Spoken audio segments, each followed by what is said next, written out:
Hina Salem, uma paquistanesa que morava na Itália, teve todos os seus sonhos apagados pela pessoa que deveria cuidar dela pelo resto da vida. Oi pessoal, tudo bem com vocês? Meu nome é Gisele Yudes e sejam todos bem-vindos a mais um vídeo aqui do canal. Antes de começar o vídeo, por favor, deixa aquele like e se inscreve aqui no canal também se você não for inscrito. Bom, hoje então eu vou contar a história de Hina Salem. Ela nasceu no dia 19 de dezembro de 1985 em Gujarat, no Paquistão. O pai da Hina se chama Salem Mohammed e a mãe dela se chama Bushra Begum. A Hina tinha um irmão e algumas irmãs mais novas e mais velhas que ela também. A família era bem grande, mas eu não consegui descobrir o número exato de irmãs que ela tinha. E todos eles viviam no Paquistão. E antes mesmo das últimas irmãs dela nascer, o pai da Hina decide se mudar para a Itália. O pai dela se muda para a Itália sozinho em 1996. A Hina estava com 11 anos nessa época. E perto dos anos 2000, o pai dela já estava estabelecido lá na Itália, então ele decide levar o restante, toda a família dele lá para a Itália também. E é assim que a Hina chega lá, ela chega na Itália com 14 anos de idade e todos eles vão morar nesse apartamento aqui, que fica no município de Sarezo, província de Brescia. Lembrando que a Hina chega na Europa na fase da sua adolescência. Então ela chega lá muito tímida, meio retraída, estava acostumada, na verdade, com aquela cultura, do Paquistão, especialmente do vilarejo onde eles viviam lá no Paquistão. E quando ela chegou lá na Europa, ela começou a estudar, foi para a escola e viu que as mulheres de lá tinham toda a liberdade, o que era completamente diferente do que acontecia na casa dela. Ninguém sabia exatamente como que era a dinâmica da família ali, mas amigos contam que a Hina era proibida de sair com os amigos, ficava praticamente trancada em casa e ela era obrigada a cuidar ali dos afazeres da casa também. Bom, vão passar os anos, a Hina então vai chegar ali no início da sua fase adulta. E nessa fase ela vai começar a bater de frente com o pai dela. Porque o pai era o que comandava ali na casa, e dava todas as regras e tal. E ela vai começar a bater de frente e falar, não quero viver essa vida aqui, quero viver como as outras italianas.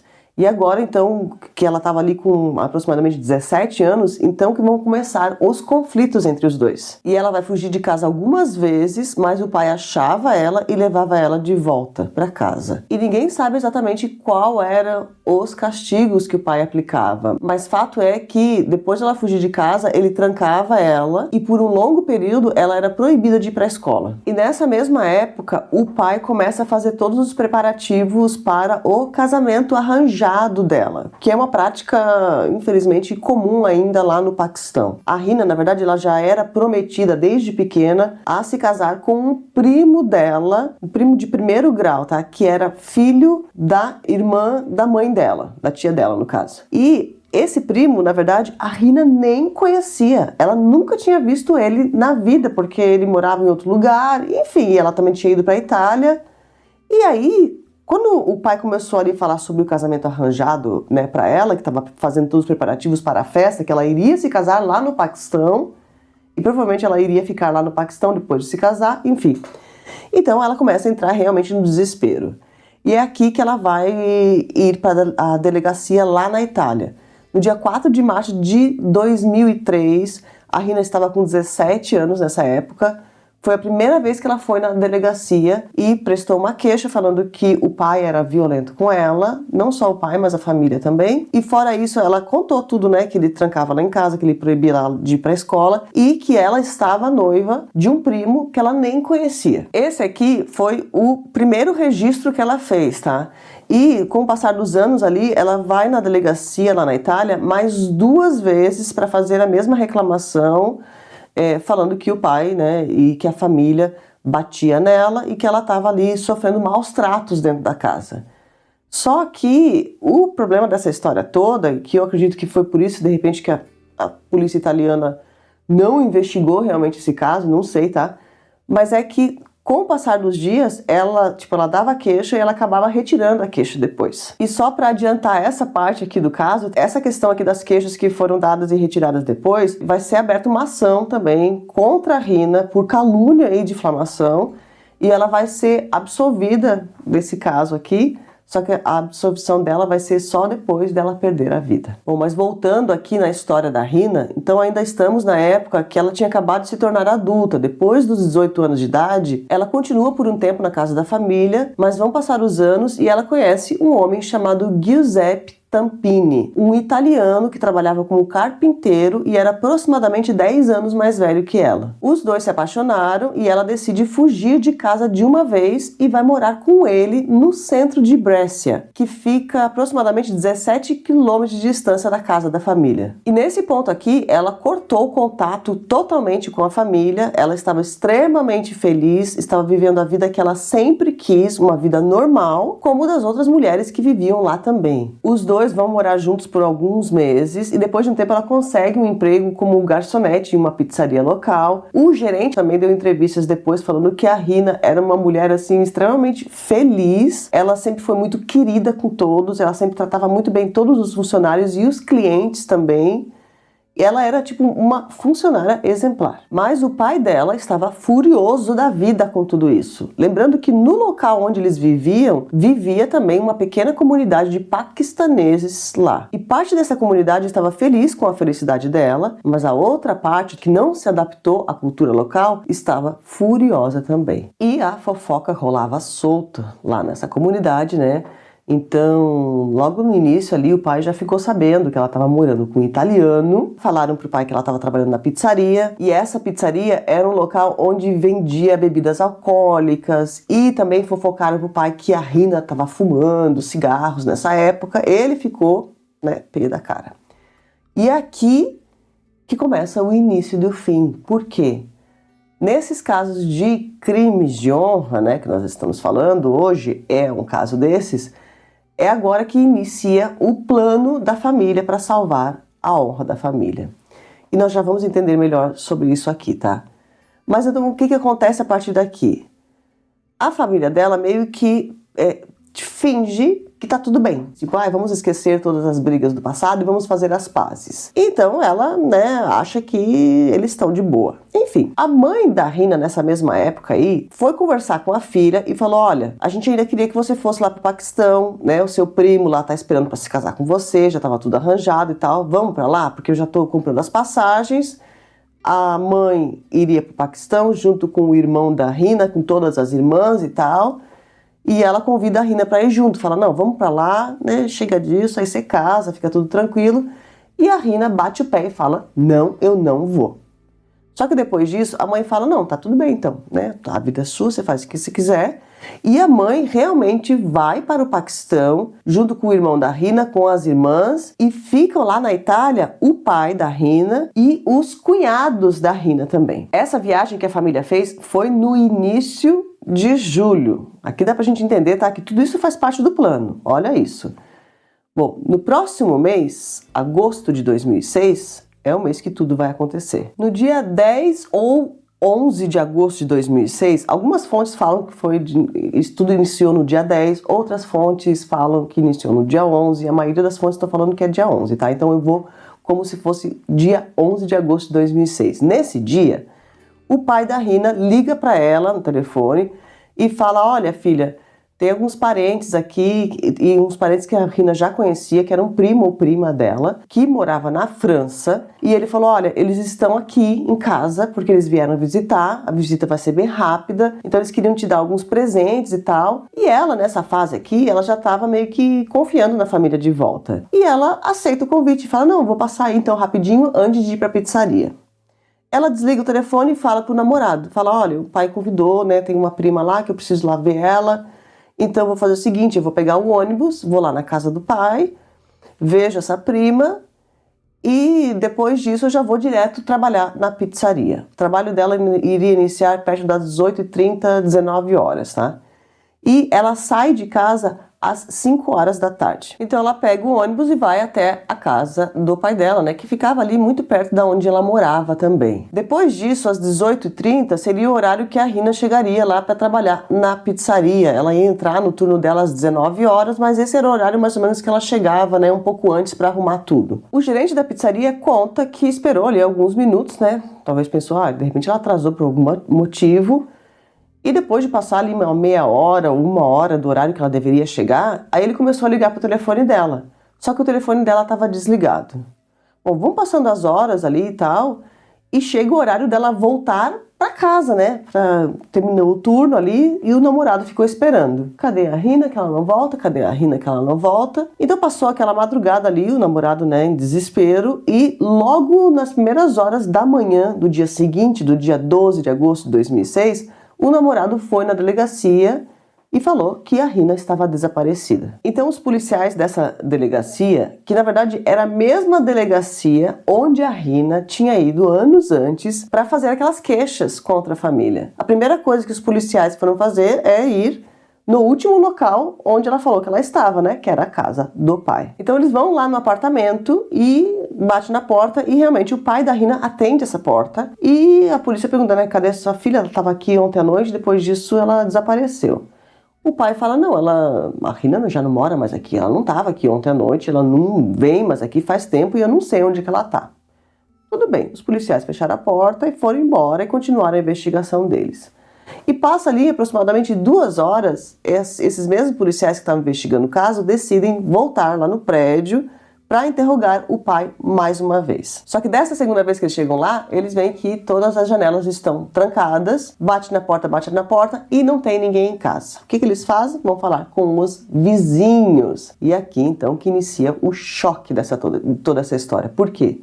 Os vizinhos já de cara falaram, olha, a gente viu 3 homens ontem, perto das 7 horas da noite, e eles estavam aqui no quintal desse prédio, onde tem uma horta, e estavam fazendo alguma coisa nessa horta. A polícia vai ali no quintal, né, desse prédio aí, e ali então tinha uma plantação de tomates. E a polícia logo que chegou ali de cara já viu que essa plantação de tomates estava com a terra mexida. Nesse momento então já trouxeram pessoas para cavar nesse mesmo dia e ao mesmo tempo já conseguiram um mandado de busca e entraram dentro do apartamento. Quando eles entram dentro do apartamento, eles encontram vestígios de sangue dentro do quarto onde era o quarto da Rina antes.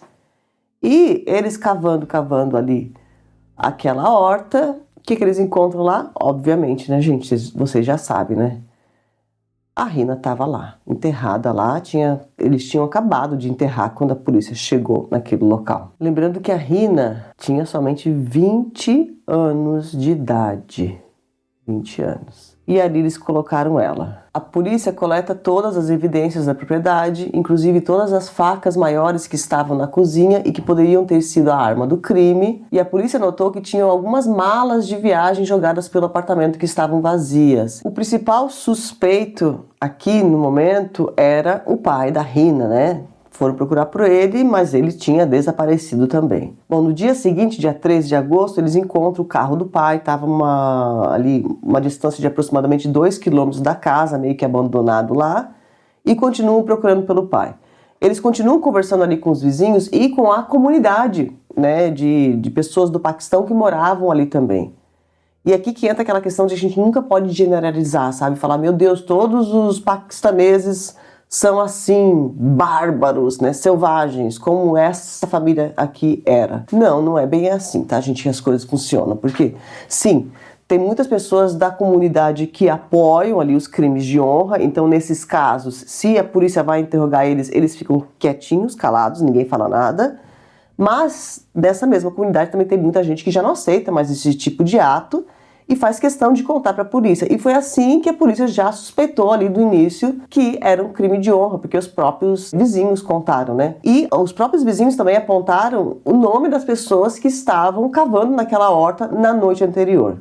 E a polícia começou a procurar por eles também. O primeiro a ser preso vai ser o pai da Rina. Ele vai ser preso no dia 15 de agosto, que foi ali, né, 2 dias depois deles encontrarem ela lá no quintal. Nesse mesmo dia também, o tio da Rina, que se chama Mohammed Tariq, que era casado com a irmã da mãe dela, também foi preso pela polícia. E nos próximos dias e meses, eles vão prender também o Zahid Mahmoud, que tinha 27 anos e era casado com uma das irmãs dela, e também o Khalid Mahmoud, que também tinha 27 anos e também era casado com outra das irmãs da Rina. Sim, todos eles homens e todos da mesma família, e todos esses esses 4 estavam envolvidos nesse crime. Agora eu vou dar um resumo aqui rápido, tá? Sobre como funcionam os crimes de honra para quem não sabe exatamente o que é. E se você quiser saber mais sobre o assunto, eu tenho uma playlist completa aqui no canal só de crimes de honra que eu vou deixar aqui no card passando para vocês. Então, nessa ideia do crime de honra, se a mulher, que é a pessoa que segura a honra da família ali, se ela faz alguma coisa de errado ou que eles consideram errado, que no caso da Rina aqui, o que era? Ela foi morar com um homem que ela ainda não tinha casado, ela foi morar com um italiano, que não era um homem que a família tinha arranjado casamento para ela também estava trabalhando ali numa pizzaria, num local onde vendia, né, bebidas alcoólicas, também estava fumando, o tipo de roupas que ela estava usando, que pra gente tudo isso é normal, né? Para as italianas também tudo isso era normal. Por isso que a Rina fez aquilo tudo também. Falou, meu, as mulheres vivem dessa forma, por que eu não posso viver aqui dessa forma também? Mas para eles, não. Nesses casos, na cabeça deles, a mulher, então, que está ali desonrada, ela desonra a família inteira. Então, a família inteira ali perde essa noção de honra maluca aí. E porque a família inteira está desonrada, a única forma deles restaurarem a honra da família seria tirar a vida daquela mulher. Porque tirando a vida daquela mulher é como se tirasse a mancha da família toda. É como se aquilo nunca tivesse acontecido e então a família inteira volta a ser honrada novamente. E quando eles fazem esse tipo de plano aí, geralmente são parentes próximos que fazem isso, tá? Com a vítima. Então é o pai que tira a vida da filha, ou é o primo, ou é o irmão. Muitas vezes eles escolhem um irmão que ainda não tem 18 anos de idade, porque depende do país onde isso é feito, então essa pessoa não vai ficar presa muito tempo. Por mais que o pai queira tirar a vida da filha, ele fala, não, meu filho, você tira a vida da sua irmã. Porque daí você não fica muito tempo preso. Olha, gente, que absurdo. Então isso que seria, né, um crime de honra, e foi isso que aconteceu nesse caso aqui. Bom, logo depois deles serem presos, então, a polícia vai interrogar eles e consegue descobrir mais detalhes como foi esse crime exatamente. O que aconteceu naquela época foi que, quando ela foi lá morar com o italiano e tal, ali a sentença de morte dela já foi assinada pelos homens da família. E o que eles fizeram foi que esses 2 cunhados aí dela, né, e o tio e o pai, eles esperaram para cometer o crime enquanto a mãe dela e os seus irmãos estavam lá no Paquistão, porque a casa iria estar mais vazia e tal, então eles poderiam fazer aquilo ali tranquilamente. Lembrando que a família dela tinha ido viajar um mês aproximadamente antes do crime. Então eles escolheram essa data aí, ligaram para ela, falando que tinha lá um parente, né, que tinha ido visitar ela, mas na verdade esse parente não estava lá, tá? Quando chegou lá, então, ela encontrou esses 4, né, homens aí, membros da sua própria família. E assim que ela chegou na casa, eles pegaram aquelas malas que estavam vazias e obrigaram ela a fazer as malas e falaram para ela, olha, você tem uma última chance, faz as malas aí, arruma suas roupas, a gente vai para o aeroporto e você vai para o Paquistão para se casar lá com seu primo, como estava tudo arranjado, né, anteriormente. E ali ela chega e fala, não, eu não vou de jeito nenhum. Então, nesse momento que os 2 cunhados da Rina seguram ela e o pai dela vem com aquela faca, que foi uma faca da própria cozinha ali mesmo, uma das facas que foi recolhida pela polícia, que era realmente a arma do crime, e ali o pai foi 28 vezes, né, no pescoço da filha e terminou com todos os sonhos dela. Lembrando que nós temos o tio que estava junto também, mas esse tio aí parece que ele não quis participar do crime de jeito nenhum. E esse tio da Rina, ele só ajudou a enterrar ela depois no jardim. Então tudo aquilo foi feito naquela noite, quando ela chegou lá. Logo depois, porque lembra que os vizinhos falaram que viram às 19 horas lá os 3, né, na horta, então ela chegou lá, deve ter chegado lá umas 18 horas ou 17h30. Logo que ela chegou, eles já tiraram a vida e logo depois eles já enterraram ela lá. E o pai, quando ele confessou o crime, ele falou que ele fez aquilo ali para restaurar a honra da família, porque a filha dele era uma P e ela estava morando com um italiano.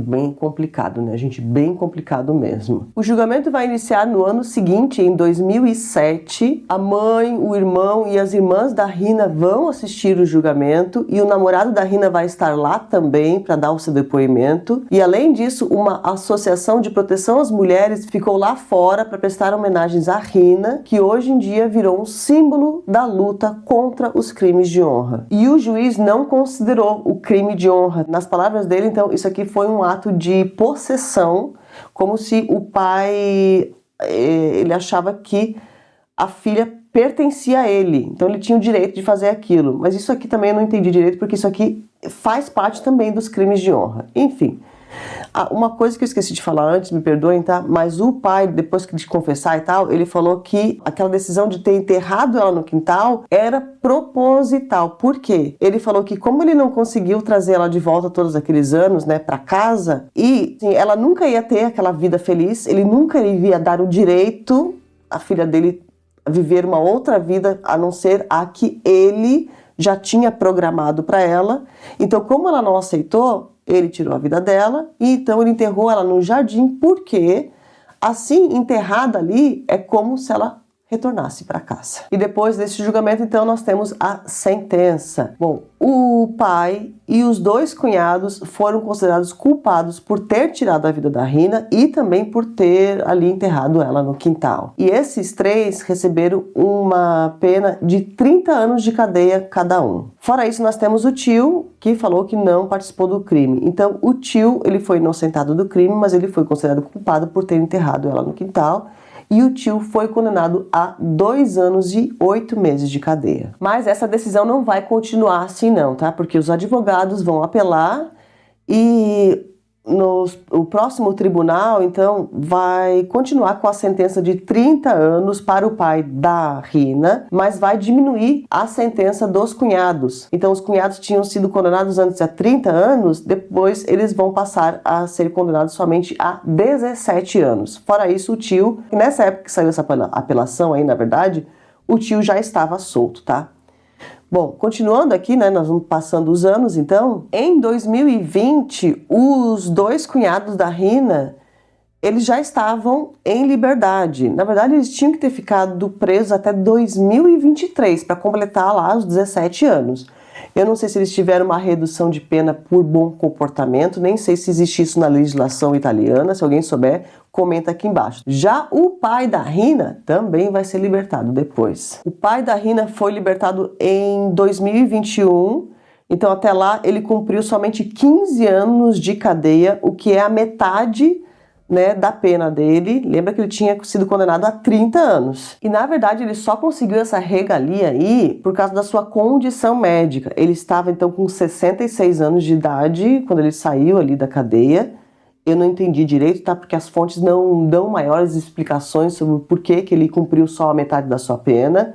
Mas de repente ele ficou ali numa liberdade condicional ou numa prisão domiciliar. Mas fato é que todos os 4 criminosos que participaram desse crime, agora em 2024, já estão todos livres, leves, soltos nas ruas. E quando esse caso aconteceu lá na Itália, levantou uma questão que é um problema mundial, na verdade, né? Que são os crimes de honra. Lembrando novamente que isso aqui é um costume tribal e não tem a ver com religião, tá? E essa ideia deles de crimes de honra, na verdade, surgiu na Roma Antiga, ali em solo italiano mesmo. Claro que hoje em dia a gente não pode considerar isso, né, porque são outros povos que vivem lá, enfim, mas é dali onde surgiu.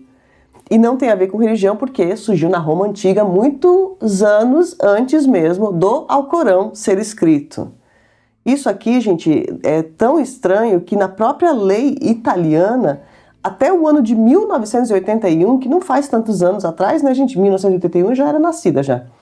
43 anos atrás, eu acho, mas até essa data aí ainda existia na Constituição, né, nas leis italianas, uma lei que protegia ali, né, que deixava acontecer, vamos dizer assim, os crimes de honra. Um artigo que é o artigo 587, deixa eu ver aqui, gente, é isso mesmo, 587, e nesse artigo, que foi retirado então em 1981, tá? Hoje em dia não existe mais. Mas na época falava que né, se a pessoa estiver... Eu tô falando de linguajar popular aqui, tá, gente? Mas se a pessoa cometeu um crime, tirou a vida de alguém em nome da honra, então ela poderia ser perdoada. Olha que loucura, né?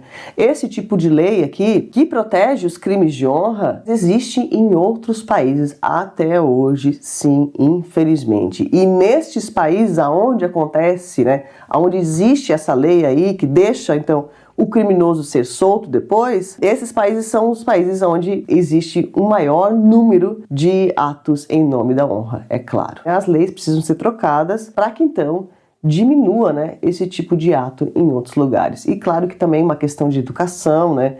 A própria família da Rina, depois de tudo acontecer também, é muito estranho isso. E é por isso que eu acho importante a divulgação desses casos também, sabe? Porque anos depois, o pai da Rina, ele foi dar uma entrevista para a BBC e tal. E nessa entrevista, você vê que ele não tá arrependido ainda, mesmo anos depois de preso. Só que ele fala assim, ó, que, não foi a minha filha que perdeu a vida, a família inteira perdeu a vida também. Porque lá eles perderam emprego também, as condições financeiras da família eram lá, né, eram boas, razoavelmente. E depois disso aqui, foi para baixo caindo. Então ele fala que aquilo ali acabou com a vida dele. E é por isso que a divulgação desses casos é muito importante, porque talvez mostrando para o próprio potencial, né, futuro criminoso que queira tirar a vida da sua irmã, da sua filha, em nome de uma honra absurda, vendo esse tipo de caso vai falar, não, peraí, isso aqui, né, hoje em dia não dá mais, né, é muito bárbaro, muito selvagem e vai acabar com toda a minha família, não faz sentido.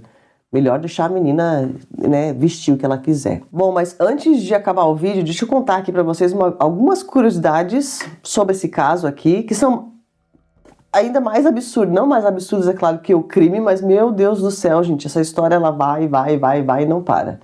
Bom, depois dela falecer, tudo do julgamento acontecer e tal, a lápide dela, o pagamento ali de funeral e tudo, não foi a família que fez, tá? Na época eles falaram, não, a gente não tem dinheiro, não tem como pagar, então foram doadores anônimos lá que ajudaram a fazer uma lápidezinha para ela, tudo certinho. Bom, com o passar dos anos, então, teve um jornalista lá da Itália que visitou esse tal cemitério e viu que a lápide da Rina estava num estado muito feio e tal, e ele, né, escreveu, né, para o jornal contando sobre isso. Bom, a mídia, então, foi atrás do irmão da Rina, porque nessa época o pai ainda estava preso, o irmão, então, virou o chefe da família. E o irmão estava lá na Itália. E falou, olha, tá tudo feio lá no cemitério, você tem que arrumar os negócios para sua irmã, né? E ele deu uma entrevista realmente pro jornal, na TV, e falou, não, eu não posso arrumar, porque eu não tenho dinheiro, trabalho todo dia, tem muita gente na casa, não sei o quê, tem minhas outras irmãs, tem criança pequena, e a gente não tem dinheiro de jeito nenhum para arrumar isso daí. Enfim, depois disso aí, então, alguns dias depois, outro doador anônimo foi lá e refez a lápide dela, bem bonitinha, e colocaram uma foto dela lá também, né? E uma daquelas fotos que a gente viu aqui, que são as fotos que ela está de regata. Alguns dias depois de terem modificado lá, essa foto desapareceu. Aí foram nos jornais de novo, né? O pessoal lá nas redes sociais também falou, meu Deus, cadê a foto dela? O que fizeram com a foto? Foram descobrir. Foi o próprio irmão que rasgou a foto, olha só, ele não pagou, né, para arrumar ali, mas ele foi lá no cemitério para ver o que tinha acontecido. Ele contou, realmente, teve a cara de pau de contar, tá, gente? Que ele pegou a foto da irmã e rasgou aquela foto porque era um desrespeito, porque ela estava ali praticamente quase nua, porque ela estava com uma regata. Então, depois, outras pessoas pegaram e colocaram uma outra foto que ela estava um pouquinho mais vestidinha ali, e essa foi a polêmica da lápide da Rina. Coitada, essa menina, né, perdeu a vida só porque ela queria ser feliz, né, e ainda depois de perder a vida, ainda estão fazendo essa palhaçada ali com a memória dela. Bom, outra curiosidade sobre esse caso aqui também é sobre o namorado da Rina na época. Bom, depois de tudo acontecer, ele se casou com uma outra mulher, teve um filho, continuou a vida dele, né? Só que eles acabaram se separando.